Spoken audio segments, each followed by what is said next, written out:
Okay, so 1/6 is titled Solving Linear Inequalities. It's really no different solving an equation. The only difference, instead of an equal sign, you have a greater than or less than sign. It might be greater than or equal to or less than or equal to, so there might be some equality happening, but still there's this phenomenon of like x being bigger than some number or x being less than some number. So the first problem is asking to graph these on a number line. So it should be pretty straightforward, I feel. Um, so x is less than 2. So you locate 2 and you shade to the left. I know I did that in the video. Does that make sense? And if it's not equal, you don't include it. So you do a circle that's not filled in. But if it is included, like x greater than or equal to 3, you do a filled in circle. Some people call it open or closed, if that makes sense to you. And you're going to the right. So that's B. Now for C, you're between 0 and 2. 0 is included, 2 is not, and you shade in between. So it's sandwiched in between the two. X is less than or equal to 2, included, or greater than 3, not included. You go to the left of 2, you go to the right of 3. Clear as a gap between 2 and 3. So questions? Okay, I hope that's pretty straightforward. Now, number 2 kind of dives a little deeper with compound inequalities. Compound inequalities is a combination of inequalities. Like C is a good example of that. So C is really like saying this. Because X is simultaneously, I emphasize we're simultaneous. At the same time, it's bigger than 0 and less than 2. So it cannot be one or the other. It's got to be both at the same time. So it's an intersection or what's common between the two. That's what and means. And's like an intersection. So it's the intersection of those two inequalities. So that's why we shade in between. So that's called the and inequality. I like to think of it as like, I know it's kind of a play on words, sandwiched. I made this up, but I put caps for A and D because it's, and. So the numbers are sandwiched, or the solution sandwiched in between 0 and 2. So that's the and situation, because simultaneously x is greater than 0, greater than equal 0, sorry, and less than 2. Now, for 2a, this one's kind of weird, because you can't simultaneously be bigger than 5 and less than -2. So this is not possible. You can't think of a number that does so because it has to satisfy both. And we can't. So here's 5 going to the right. Here's -2 going to the left. Yeah, you just can't do both. This one's kind of weird also. So you have x less than 0 and x less than 5. So this actually, I think I did this wrong in the video. Actually, the true answer is just that. Because it has to simultaneously be less than 5 and less than 0. I think I shared the whole thing. I was wrong in doing that. I apologize. It has to simultaneously be both. And that would be that one. So yes, that is true. I'll change colors actually. Let's say I do this. But you have to pick the part that overlaps. Where did blue and red overlap? Right, 0. The 0 is not included, right? It has to make both happy. So the true answer would just be that. So I'd erase all that, and that's your true answer. So I messed up in the video. I apologize about that. So make a correction if you watch a video and did it the wrong way, the way I had it in the video. No, or I mean, it has to be one or the other.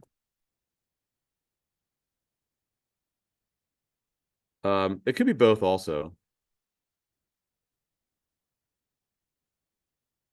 So in this case, we do something called the union, not the intersection. So I just has to make one or just either one happy, and it's good enough. So the way I would draw it, I draw it like kind of like that. So in that case, it's a combination.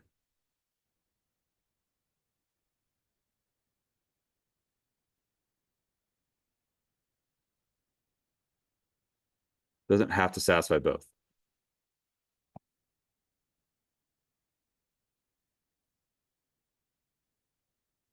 Inequalities. Here, x is bigger than -1.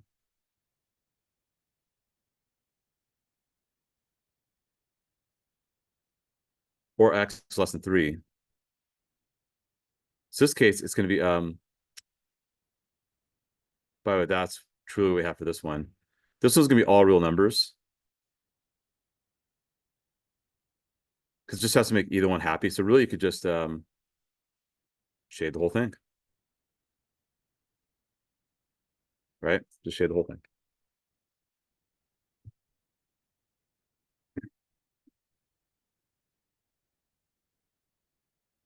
All right, questions so far on the first page?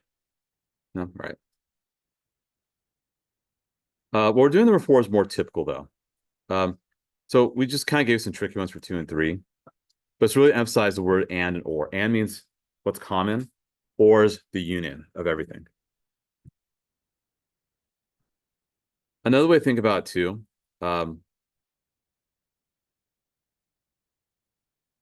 think I did this in the video. You don't have to write this down, but or you can if you want. Let's have 1, 2, 3, 4 as set A. Let's say set B is 1, 4, 5, 6. So if you want set A and B, what's in both of them? Just 1 and 4, right? If you want A or B, or it could be both, then you unite them. It becomes united. Even though 1 and 4 are repeated, that's fine. So that's the difference between and or, just so you know. It's all about intersection or union. So for graph 1 and graph 3 are the or situations. I know it's kind of dumb, but it kind of sounds like two oars on a rowboat, if that makes sense.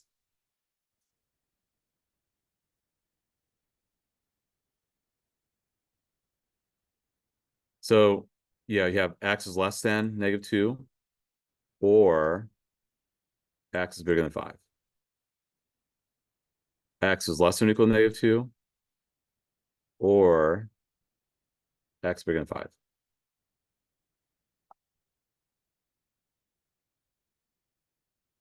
Now, these are the and situations, but you're not going to use the word and. I mean, you could if you want, but I just write like this.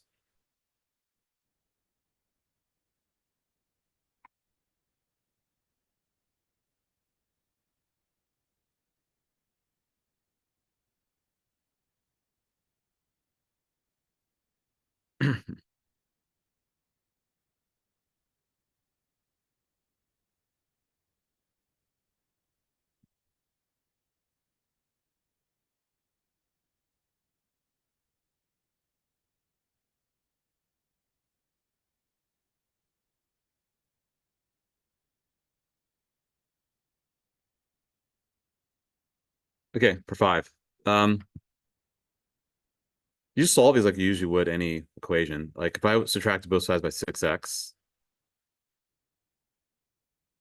I get -2x plus 3. And of course, subtract the 3. But you have to flip the inequality. Why do I flip the inequality? I did talk about this in the video. What was the reason for flipping? What did I divide both sides by in the third step? We had -2x less than or equal to -8. What am I dividing both sides by? You guys see it? Just say it.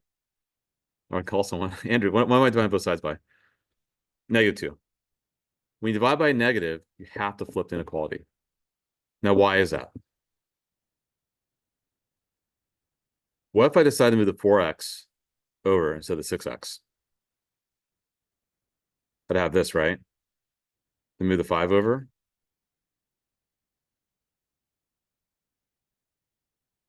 You have to guarantee the same result, right? It's kind of like if you want to get to San Francisco, you can take 101. You can also take 280, right? You still end in the same place. You take 2 different pathways, but you have to guarantee the same result. So that's why we do it.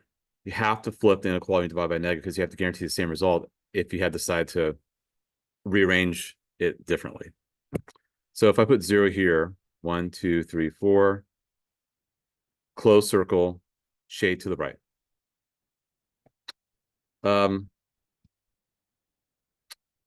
This one, let's say I move the negative x to the right side and 9 to the other side. X is less than 6.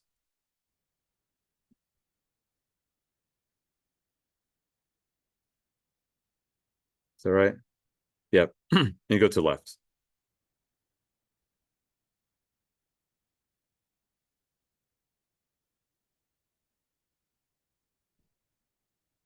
Okay, cool.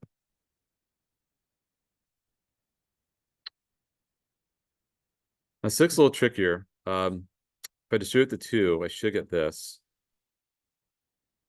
Why do you think I say this one's trickier? What's unique about this one compared to the other two? Cynthia, what's unique about this one? No, but after that, what happens to the x's? The 2x on each, they cancel out, right? That didn't happen in the previous two problems, right? So that's why it's unique. Is negative 8 bigger than 1? No. So does this have a solution? No. That's no solution. Because not true. This will never work, regardless of what I choose for x. So leave this blank.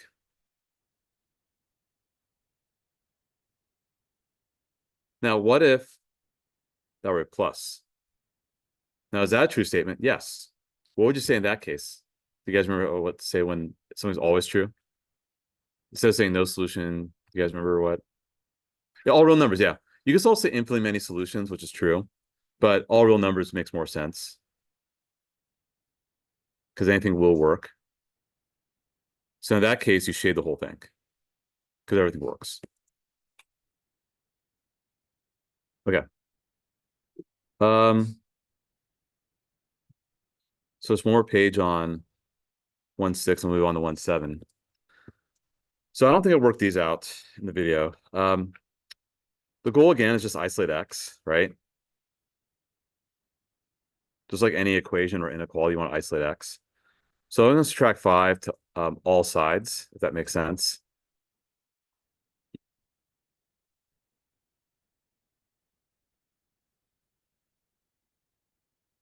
So negative 15 less than negative 3x less than or equal to 3. So everything gets subtracted by 5, and then everything gets divided by negative 3. But you have to flip again. Because those that'd been weird, right? 5 is less than x, but then less than negative 1. So it's in between negative 1 and 5.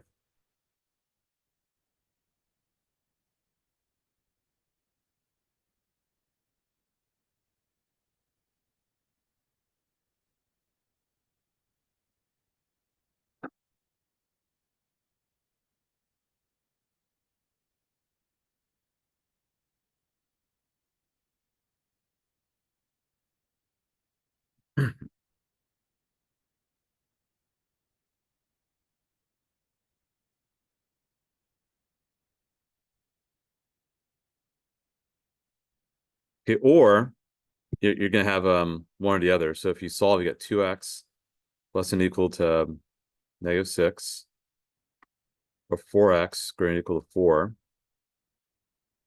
x greater than or equal to 1, x less than or equal to negative 3. So 0, 1, 2, 3, 4, negative 1, negative 2, negative 3, negative 4. Negative 3 is included. You're going to the left. 1 is included as well. And you're going to the right.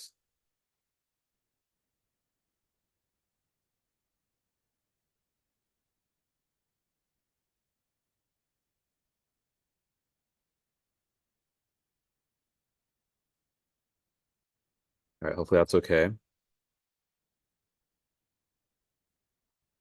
Okay, 9. Word problem's a good one. So question on 7 and 8. Actually, sorry, I went probably going a little too fast. My apologies. know some of you guys are still fighting. So again, just get X by itself. That's all you do. Don't overthink it. Don't overanalyze. Just all you do. Just get X by itself. Even if it's inequality pairs. But remember, divide by negative, you have to flip. The reason why I flip is because if you decide to, well, actually, for this one, I'm not sure how you have a second solution or a second method. But we know to divide by, we can flip when you divide by a negative, we know that. But here, because it's not in between two numbers, if you get a coefficient negative, you have to flip, right? And divide by negative. You guarantee the same result as if you said move this x to the other side. Okay, cool. Right. So let's look at the word problem. So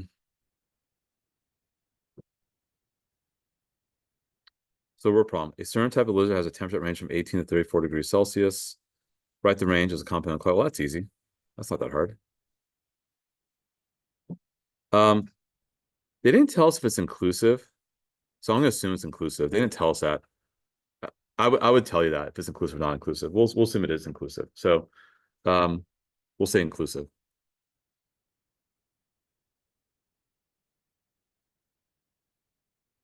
And then write the inequality given the temperature range in degrees Fahrenheit. Ooh, that's a nice one. All right, so and actually, let me do this. Let's use C as our variable. So now let's look at the formula for Fahrenheit. I know someone's like 32 or 9/5. I seem to forget it from time to time. Yeah, F equals 9/5 C plus 32. Okay, so let me jot that down somewhere. Then we'll come back to it.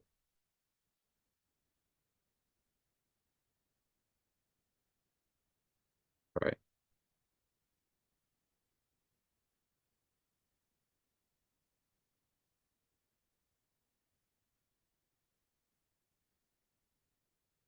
Well, you need to get C by itself here.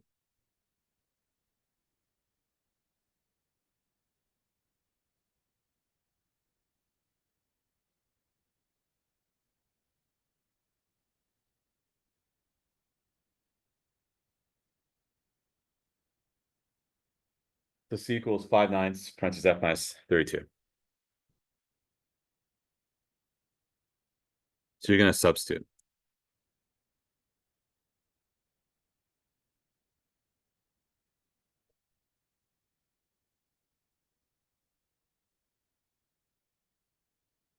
Then you have no choice but to isolate F. What would be my first step for isolating F? What do you guys think we should do? Should I add 32 first, or should I multiply by 9/5? Zach, what do you think? What should I do about that 5/9? How do I get rid of that?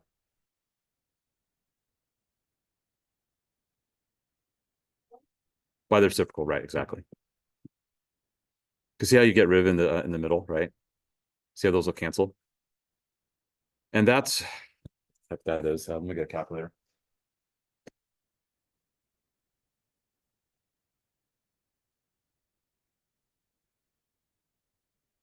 I'll say 32.4.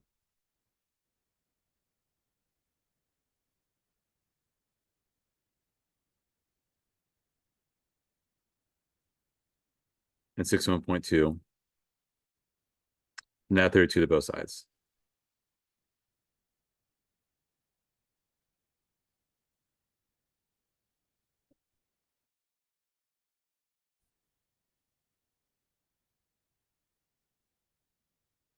You see why that's important to do the conversion?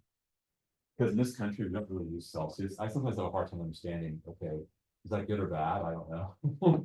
Because we don't, I know 0 degrees Celsius is freezing. I know that. But is 18 comfortable temperature or hot? I mean, I know in the 30s that gets warmer for Celsius. Like 4 degrees Celsius, if you travel internationally, it's not good, right? It's hot. But this kind of helps us when we do the conversion. We realize, okay, that's religious temperature. Okay, so they have to probably be in a fairly warm climate, right? Like being out in New York City in the winter, it's not going to do it for a lizard, right? Might be very dangerous for it to be out in the desert too, but I see lizards in the desert all the time, I guess. But anyway, but they're also reptiles too, so they're cold-blooded creatures, right? But which actually that's not good, right? Because they do adjust to the outside temperature. Anyway, I digress. Let's move on. Okay. Let's see here. Give me a sec. Just gotta jot some notes down.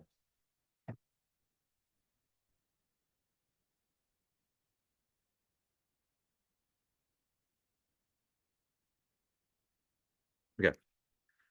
Apps of value. So this is the last section of chapter 1. I think we did apps of value and CP. I think we did. I don't remember when, but it's good. You get to know that. Apps of value is very, very standard definition. All it really means is this: the positive difference between the number and 0. That's it. That's all it ever is. The positive difference between a number and 0. So you could think of like a number line, right? Here's 0. Here's 6. How far is 6 away from 0? 6, right? Let's look at this one. That becomes apside -6. So if I put -6 here, how far is -6 away from 0? If you just count it with your fingers, it'd be 6 away, right? If you counted the tick marks. 6. So you can say 6 again. So the output's always positive. Or output never negative. Because it could be 0. That's a possibility. Output's never negative. That's a better way to think of it. So for C, x equals -10 or 10.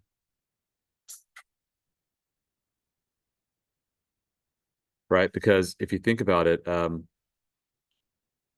want x to be 10 away from 0, right? What does that really mean?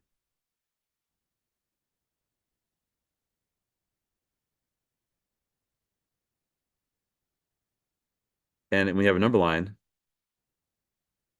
you don't have to write this down, but this part here, but there are two possibilities. 10 is 10 away from 0, -10 is also 10 away from 0. Where it gets a little interesting are D and E.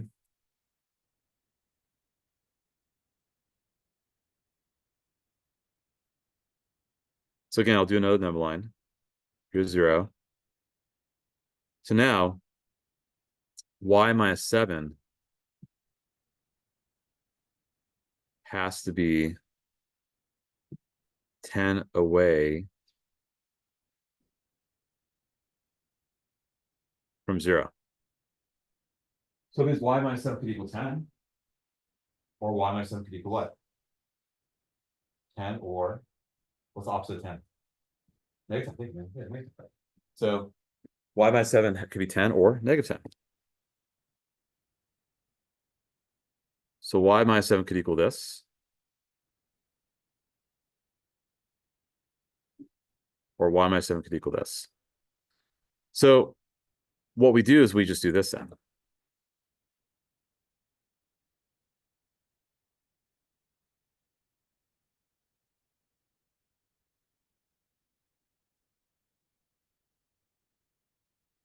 Now, some people just memorize a process, right? And that's the thing about math that actually I'm going to talk about often now from here on out. Try not to memorize math because it's going to add stress and anxiety, right? Because why? Because we have too much in life to do, right? Like some of you guys who plays a fall sport here?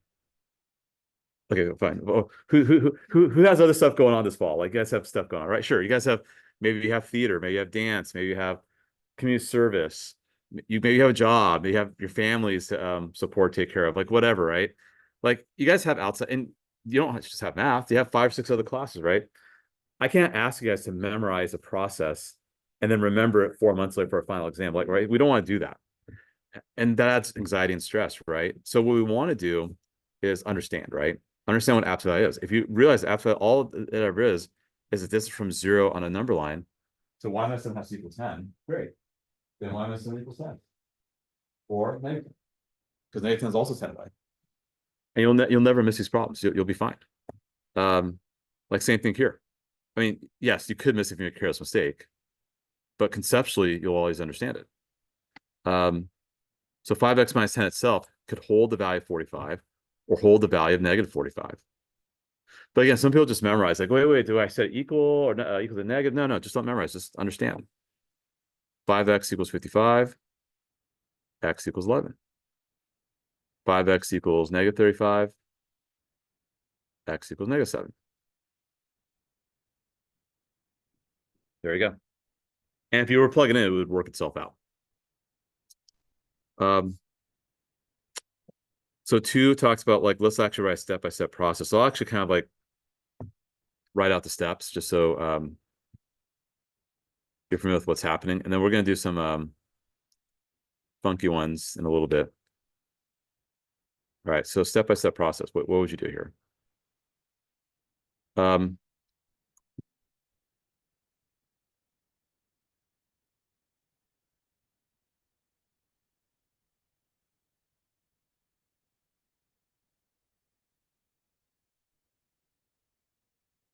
Let me just create a little more space here. I don't like that. Here we go. Yeah, split into 2 equations, right? Ax plus b equals c, x plus b equals negative c. Then solve.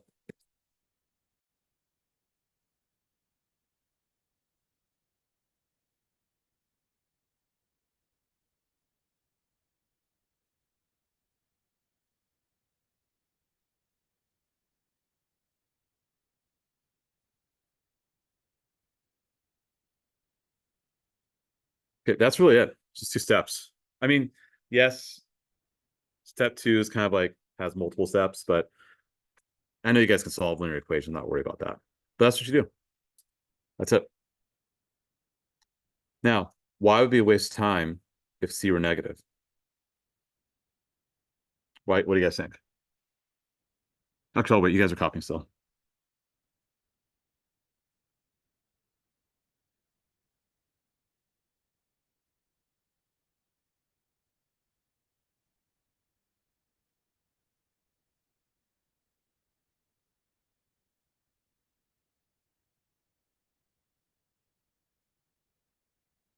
So can absolute equal a negative number?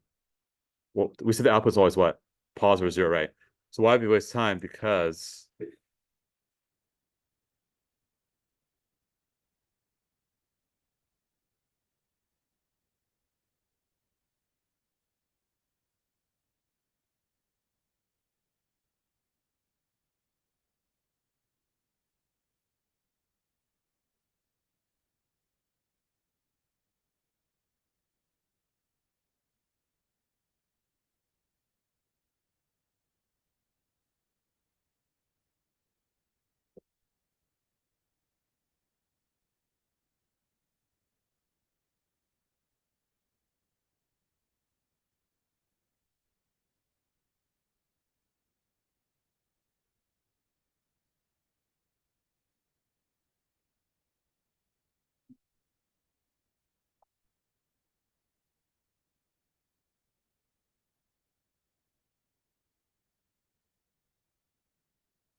so I'm glad you guys are taking good notes because these are notes that are going to help you throughout the whole year in Algebra 2. You're going to want to hold on to these notes and keep it somewhere in your binder or whatever and reference these. And I think what I'll try to do, I think I should be more vigilant about this, is because I'm teaching Algebra 2, and some of you guys will have me as a teacher, some won't, but when we run into these things, like, oh, we're talking about absolute value now in CPM, I'll give you guys a heads up. I'll try to do that if I can force myself to remember to do that. And just shoot me, hey, by the way, we're talking about something we did during the summer. Check your notes or watch a video. And this will help deepen your understanding. Because I think that's how you're going to have this class still be impactful down the line, right? Yes, I'm giving you guys a head start. I'm giving you guys, a little bit of a teaser of what you're going to see in the fall and spring. But I think just to still have this reinforced and me to kind of take that responsibility to help you with that, I think it's fair. So make sure, so you guys taking great notes. It's awesome. Okay, let's keep going. I definitely think we'll get all this done before 10 o'clock. At least I think we will. We'll see. I'll stop um, ruminating on some of these things here. We'll just keep going. So again, now we know what to do. 2x minus 9 equals 15. 2x minus 9 equals negative 15. And also gonna have you solve this one as well. 4x plus 10 equals 6x. 4x plus 10 equals negative 6x. Okay, go and solve each one. I'll give you guys about a minute to do that, and then we'll compare.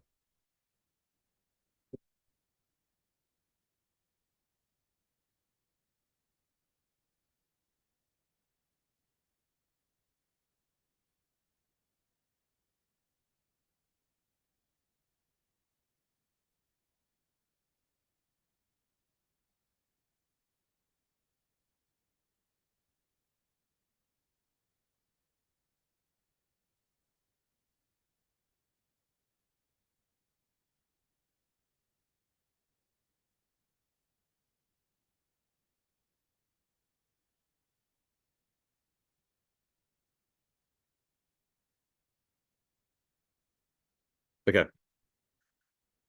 So it should be pretty straightforward. X equals 12 or negative 3. That makes sense because 2 times 12 is 24. 24 minus 9 is 15. Negative 3 makes sense. Negative 6 minus 9 is negative 15. I'll put negative 15, 15. Good. Now this one's kind of funky because the right side is not a final number. It's a variable, right? 6x. So when I split it, you know, because you said it equals 6x, great. This should equals the way it looks. We just talked about that. And it's kind of weird because that's not a number, it's a letter, but so be it. Just work it out. You get 5. 5 makes sense because you have 20 plus 10 is 30. 6 times 5 is 30. The other one's a problem though. So equal negative 6x, you get 10 equals negative 10x, x equals negative 1. That's a problem because if you put negative 1 here, what does the left side become? Negative 4 plus 10 is 6, right? Well, what's the right side? Negative 6, they're not equal.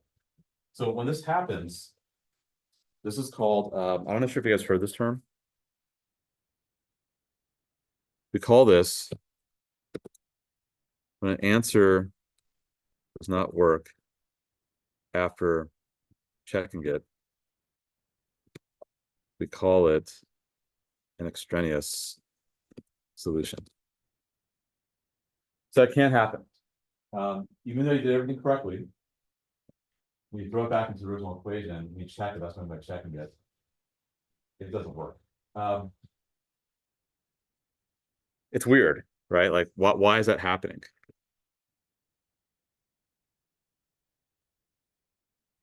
So let me actually position this.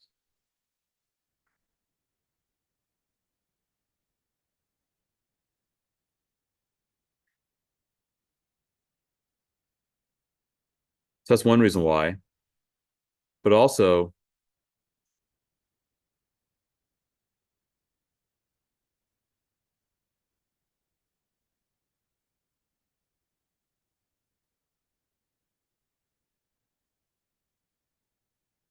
consider the graphical solution. Let's go back to Desmos.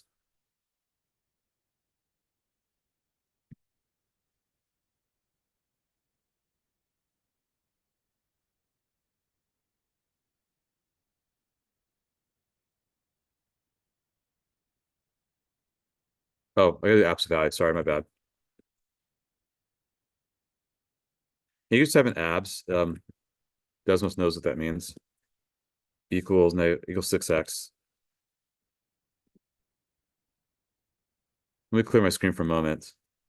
So see how they do touch?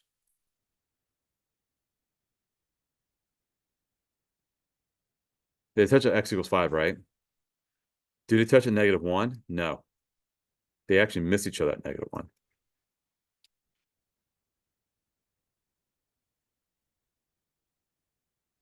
Right? They're whole different values. That's 6. But it's negative 6. So they don't equal each other. So the other reason why is because the graphical solution doesn't line up, but they have to line up. So now we're trying to see a graphical and algebraic connection, right?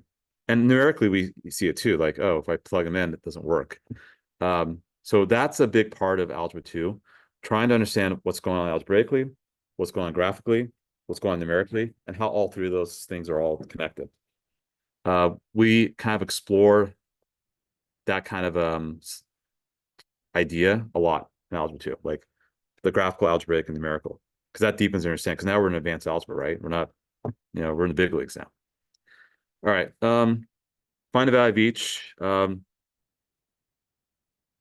how can you interpret each? We already talked about how to express as a distance. So we'll just find the answers. That's pretty stupid, I think, because I've already explained that. Yeah, we just know that. And how do you interpret as a distance? Remember, it's a positive difference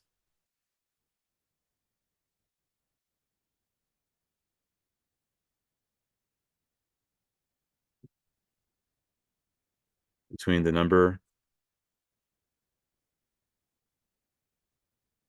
and 0 on a number line.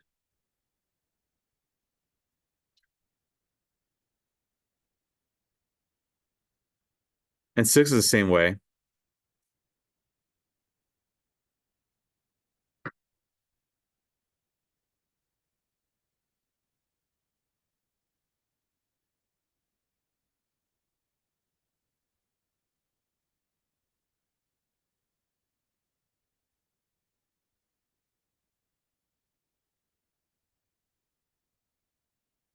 That means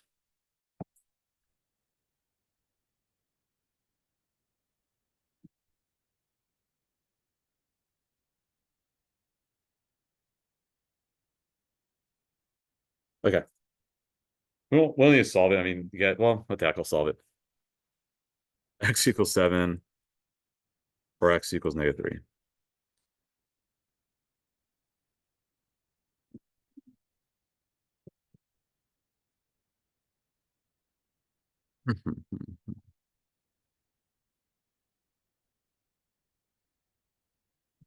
Okay. Now for inequalities, it's still the same thing. I think I talked about this in the video. X must be bigger or equal to 6, or and a number line looks like this.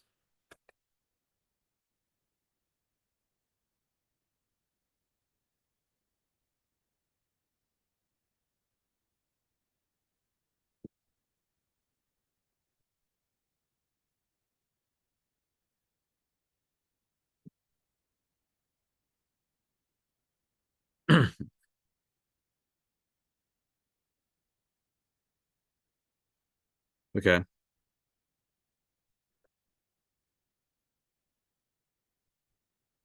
So you do the same because if you think about it, can X be 7? Sure.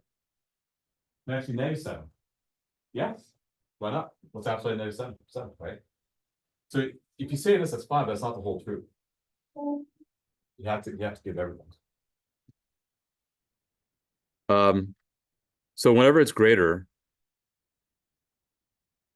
that's gonna be the or situation. Kind of rhymes greater or, if that makes sense. So I'm gonna do the same thing here. X minus 4 is greater than or equal to 6, or X minus 4 is less than or equal to -6.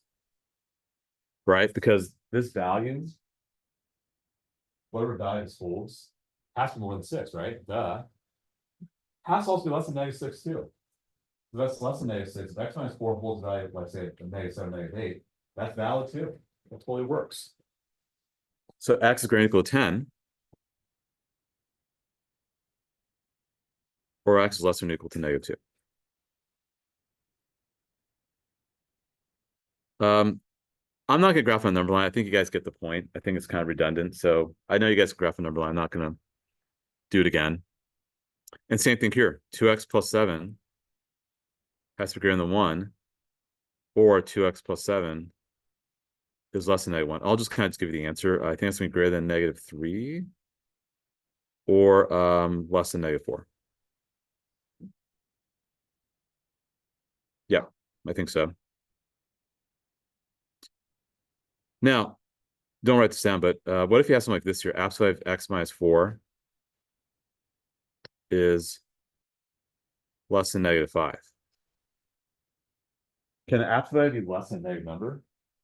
That'd be impossible, right? So don't waste your time trying to solve it. You just say no solution. That can't happen. Or if I give you this,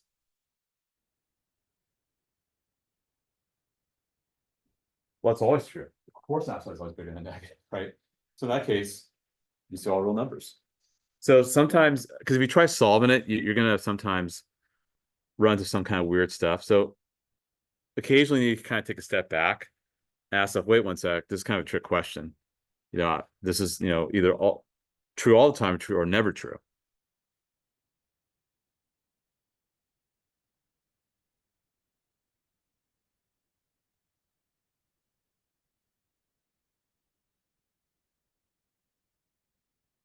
Now, when it's less than,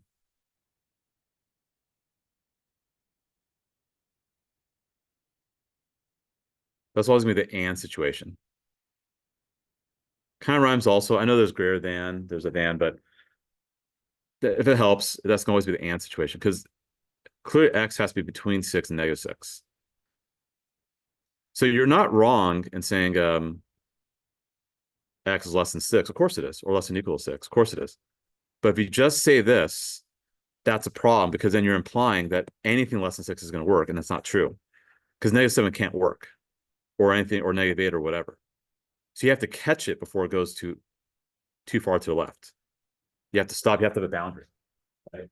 So the greater doesn't really have the boundaries, right? Or not really. They kind of go forever on each side.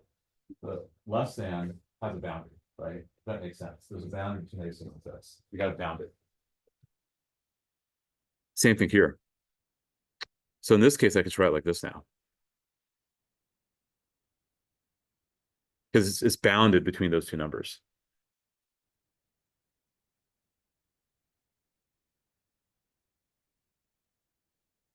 Um, Add 7 to both sides.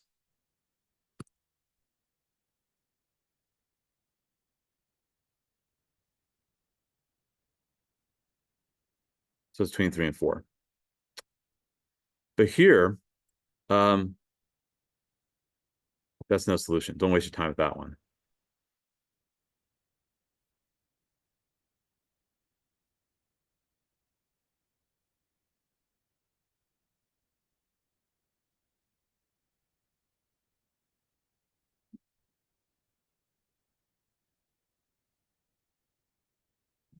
Can't be less than a negative number.